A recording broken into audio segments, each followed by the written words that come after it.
오늘 말씀은 마음이 상할 때 어떻게 할 것인가. 현대인들에게 심각한 병이다라고 하면은 여러 가지 있겠죠. 뭐 고혈압도 있고 당뇨병, 암, 기타 등등. 그러나 가장 보편적이고 공통적이고 또 어떻게 보면 병원에서 치료할 수 없는 치명적인 병이 있는데 그게 마음의 병 아니겠습니까? 마음의 병은 지위가 있건 학벌이 좋고 나쁘건 돈이 많고 적건 젊든지 아니면 나이 들었든지 이 마음의 상처로 인해서 고통당하는 모습은 공통적으로 있다는 것입니다. 여기 뭐 우리 장년분들 계시겠지만 청년의 때가 얼마나 좋은 때입니까? 인생의 황금기죠. 체력도 좋고 체력도 좋고 가장 예쁠 때이고 좋은 시절이라고 얘기를 합니다. 하지만 우리 20, 30대들에게 지금 사는 게 너무 행복해서 죽을 것 같냐라고 물어보십시오. 그런 사람 별로 없죠. 다 미래에 대한 불안감도 있고요. 세상을 살아가는 그 공허감은 오히려 장년들이 생각하는 것 이상일 수가 있다는 것입니다. 이렇게 좋은 때를 지나는 이 모든 사람들 가운데도 다들 상한 마음이 있다는 것입니다. 오늘 본문에 보면은 다윗이 그런 상한 마음이 있었던 때 같습니다. 다윗이 오늘 본문은 왕이 되기 전 군인의 신분이었을 때입니다. 사울 왕에게 쫓겨서 가드 왕 아기스에게 쫓겨갑니다. 이때 왜 이렇게 마음이 상했을까? 아니 나라를 위해서 공을 세웠는데 돌아온 것은 사울이 죽이려는 것 아닙니까? 목숨 바쳐가지고 왕을 위해서 충성했는데 자기를 죽이려고 하니까 얼마나 마음이 상심되겠습니까? 회사를 위해서 10년, 20년 충성했는데 진짜 토사구팽같이 될 때 그 사람들 마음이 굉장히 낮아진다고 하죠. 여러분들이 정성을 다했는데 내가 배신당했다. 그럼 마음이 낮아지는 것 아닙니까? 한 나라에 대해서 올인을 했는데 자기가 버림받았다. 그러면은 결국 사람이 어떻게 돼요? 갈 데가 없죠. 그래서 오죽했으면 다윗이 상한 마음을 가지고 오죽했으면 어디를 갈까 하다가 결국 골리앗의 고향인 블레셋으로 도망갔다는 겁니다.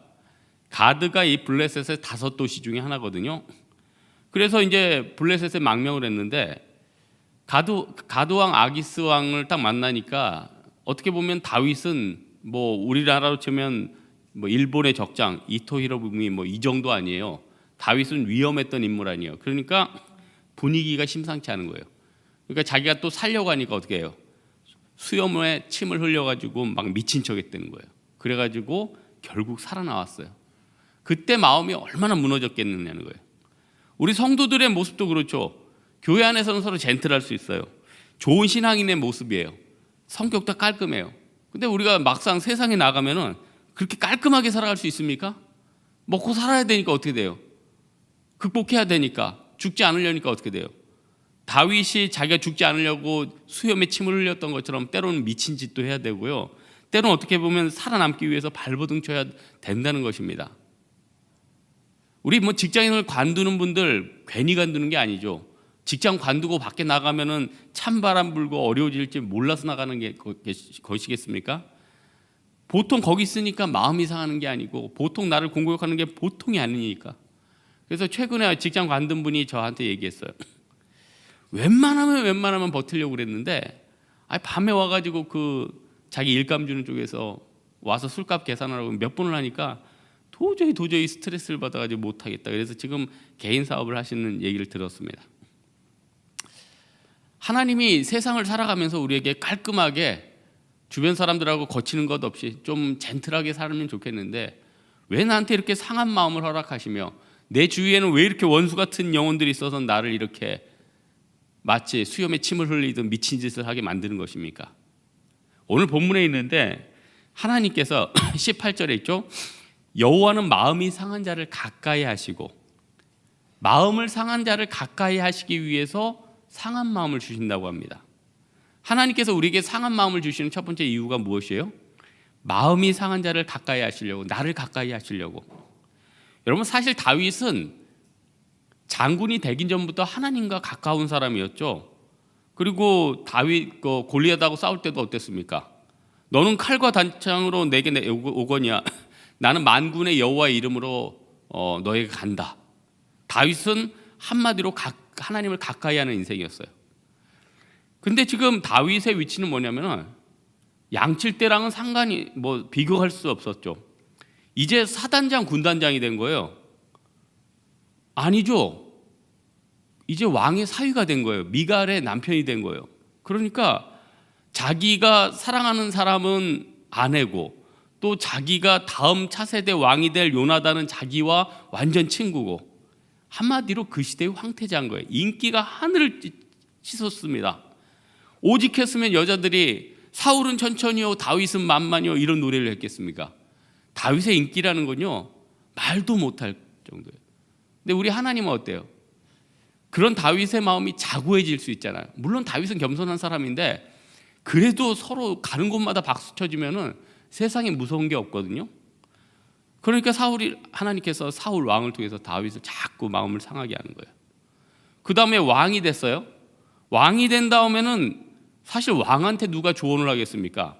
전제군주 시대에 지금 뭐 대통령들한테도 쉽게 얘기할 수가 없는 것인데, 계속 죽을 때까지 왕을 해먹는 사람에게 당신 뭐 이게 잘못됐다 이 말 못하는 겁니다. 그러니까 어떻게 됩니까? 하나님이 압살롬 자기 아들을 통해서 상한 마음을 줍니다. 그러니까 어떻게 돼요? 마음이 점점 굳어지는 거죠. 그 하나님이 다윗을 가까이 하게 하심을 통해서 다윗이 높은 지위에 있지만은 낮은 마음을 유지한다는 거예요.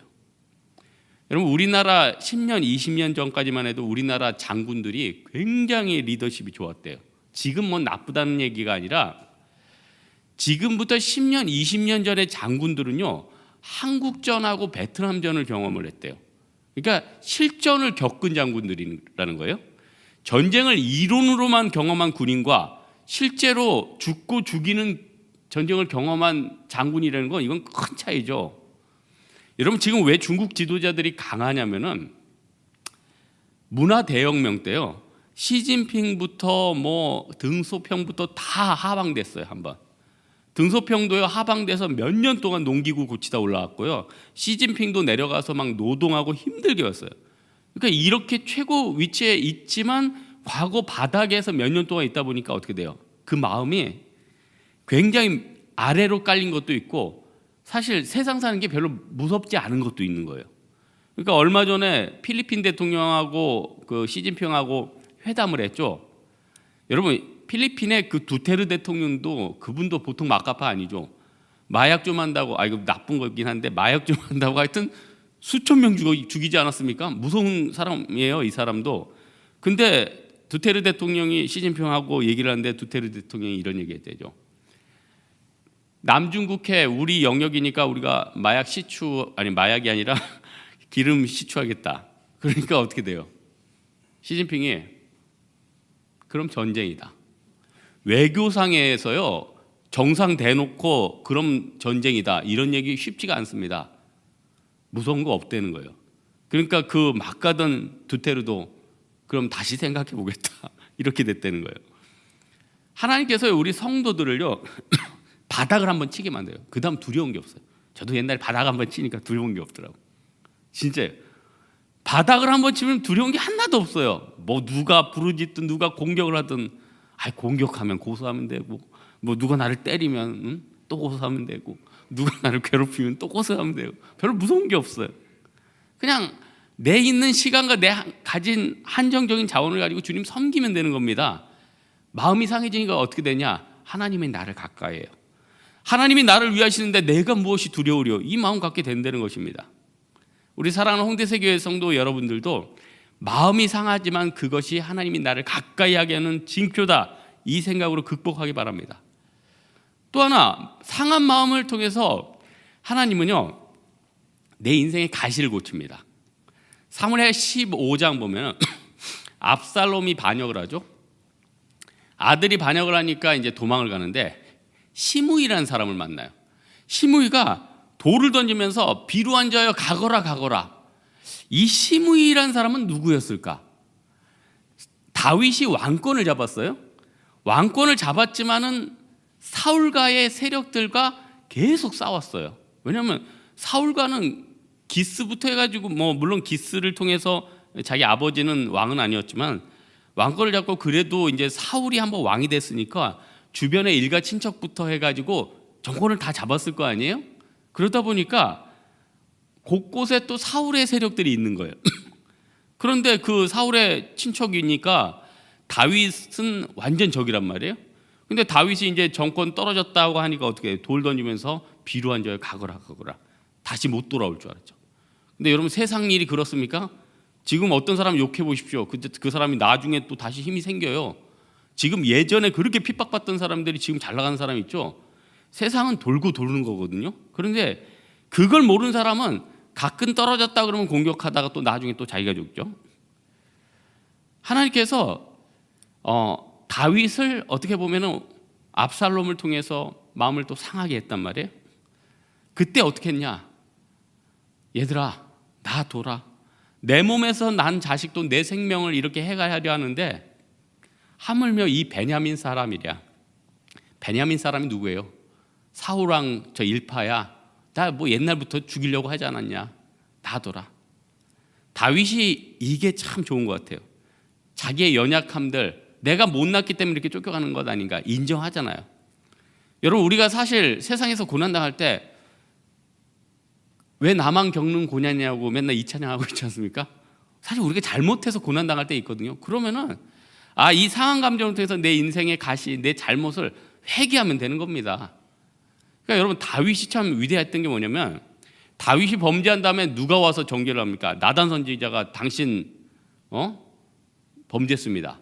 그때 다윗이 어떻게 합니까? 저놈을 쳐라 이러지 않고 내가 잘못했습니다. 그리고 놀라운 게 다윗이 바세바랑 결혼해서 솔로몬을 낳고 또 동생을 낳았어요. 그래서 뭐 다른 동생들은 여러분들 익숙할 텐데 동생 중에 하나가 나단이에요. 자기를 정죄했던 기분 나쁜 그 선지자의 이름을 따라서 자기 아들의 이름을 적었다는 거예요. 이거는 뭐 다윗 왕이 뭐 정말 겸손하지 않고는 쉽게 되는 게 아니에요. 자기 아들을 보면서 자기 자신을 컨트롤하는 거죠. 여러분, 제가 어떤 분 아는데 이분 참 나름대로 이 세상에서 한번 자랑할 만한 분이에요. 근데 이게 몸이 유전적으로 약한 부분이 있어요. 그러니까 그 약함 때문에 늘 마음에 겸손함이 있고 언제 하나님 가야 될지 늘 생각을 하고 또 그 부분 때문에 자기의 연약한 부분이 다 치료되는 모습을 봅니다. 상한 감정을 통해서 우리 하나님은 내 인생의 가시를 고친다는 거예요. 그렇다면 마지막으로 하나님이 나에게 상한 감정을 허락하는 마지막 이유는 뭐냐면 결국 내 인생이 사랑의 단계까지 나아가라는 거예요. 다윗이 죽기 전 유언으로 왕상 2장에 솔로몬에게 몇 가지 유언을 하죠. 그중 가장 첫 번째 된 유언이 뭐냐면 모세의 율법대로 행하라. 다윗이 평생을 지내면서 깨달은 진리가 뭡니까? 내가 이것저것 했지만은 모세의 율법, 이 율법이 뭐예요, 여러분? 신약 시대에 와서 뭐예요? 하나님 사랑하고 이웃 사랑하는 거 아니에요? 10계명이 뭐예요? 첫 번째 1계명부터 5계명까지 하나님 사랑하는 거 아니에요? 6계명부터 10계명 이웃 사랑하는 거 아니에요? 그러니까 인생의 상처 속에서 정말 진리는 이웃 사랑하는 거예요. 사랑의 단계까지 나아가야지 살 수가 있다는 걸 깨달았다는 겁니다. 여러분, 세상에 왜 이렇게 상처가 많습니까? 어떤 사람 얘기만 해도 상처가 되죠. 어떤 환경의 직면만 해도 상처가 되죠. 찬송가 503장에 보니까 세상 모두 사랑 없어 냉랭함을 아느냐. 사랑 없어 탄식 소리가 들린대요. 사랑 없으니까요 아무것도 아닌 일 가지고 죽이려고 그래요. 사랑이 없으니까요 아무것도 아닌데 그것 때문에 참지를 못하는 거예요. 그러니까 놀이동산 가서 어떤 사람들이 그랬다며요. 뭐 자기가 좀 먼저 타겠다고 그래가지고 뭐 치고받고 하다가 뭐 어떻게 되고, 예? 공중전에서 조금 더 했다가 이제 칼에 찔려서 이럴 줄 몰랐다면서 죽고. 이거 다 미친 거죠. 마귀의 영과 미움의 영이 사람들에게 역사하고 있어요. 근데요, 이 미움의 영과 이 미움의 얼음은요, 세상이 녹일 수 있는 게 아니라 예수님의 사랑이 녹아요. 태양이 녹이고요, 하나님이 녹이는 거예요. 우리들의 인생의 80% 90% 이상의 문제는요, 예수님이 내게 주신 사랑의 문제로 충분히 해결합니다.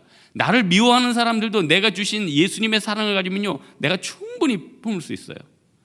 그래서 톨스토이도요, 사람은 무엇으로 사는가라는 그런 놀라운 책에 결국 사람은 빵으로 사는 게 아니라 물질로 사는 게 아니라 사랑으로 산다, 답을 내지 않습니까?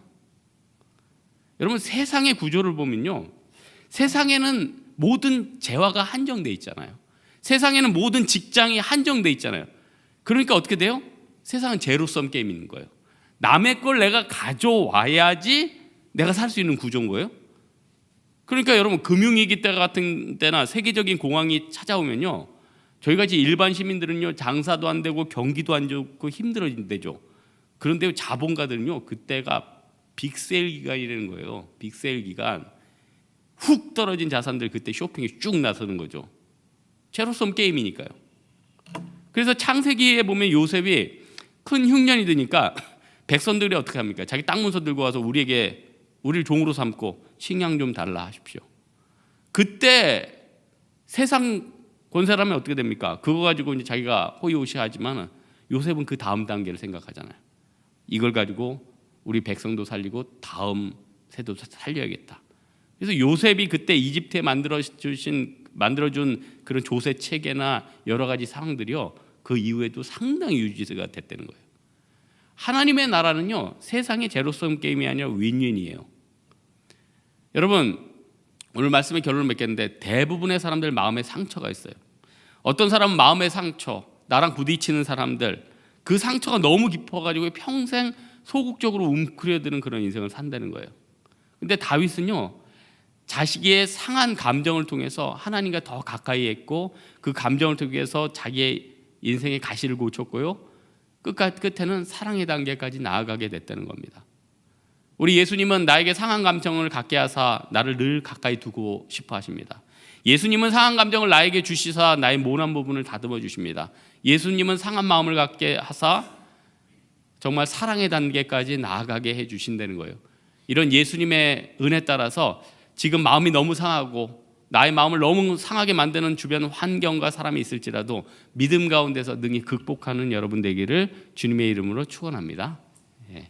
이 시간 우리 한번 기도합시다. 이 시간 기도할 때 마음이 상할 때가 참 많습니다. 참 다윗처럼 미친 짓 해야 될 때도 많습니다. 세상 앞에서 나는 힘이 없는데 어떡합니까 하고 주님께 움츠려들 수도 있습니다. 하지만 이 상한 마음을 허락하시는 모든 것도 우리 주님의 섭리고 주님의 도우심임을 깨닫고 믿음 가운데 이겨나가게 해달라 우리 하나님 앞에 각자 간구하다 돌아가도록 하겠습니다. 기도하겠습니다.